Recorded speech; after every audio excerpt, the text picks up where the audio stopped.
Light नहीं दे रहा। हाँ रुक जाइए, चलिए बोलिए।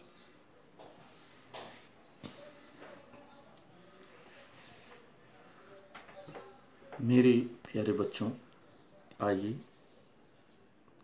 दूसरे छंदों के माध्यम से कवि के भावनाओं को जिस प्रकार से उसने व्यक्त किया है आपके सामने वर्णन करता हूँ।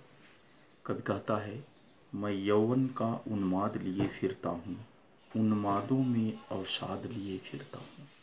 कवि कहता है, यौवनावस्था उमंग, उत्साह और आज़ादी का प्रतीक होता है, लेकिन जब वही उमंग और उत्साह को सही दिशा नहीं मिलती, गतिहीन दिशा हो जाने पर, दिशाहीन हो जाने पर, वही यौवन अवसादग्रस्तता में आ जाता है, हीन भावना में आ जाता है।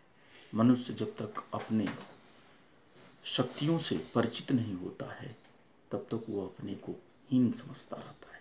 जिस दिन वो अपने शक्तियों से परिचित हो जाता है, उस दिन उसके अंदर एक उन्माद, एक जोश, एक उमंग देखने को मिलती है।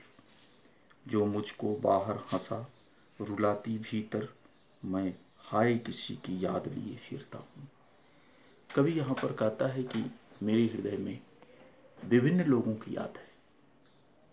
उन विभिन्न लोगों की यादों में या तो कवि की कोई अपनी प्रेयसी हो सकती है, या उसकी पत्नी हो सकती है, या उसका कोई मित्र हो सकता है।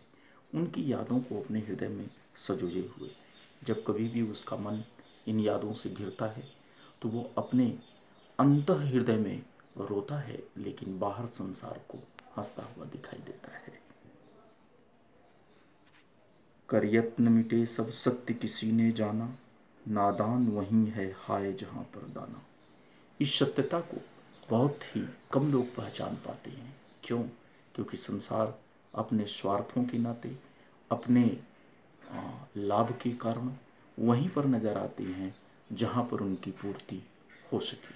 इसलिए कवि के इस अंतःकरण की वेदना को शायद ही कोई समझ पाता हो।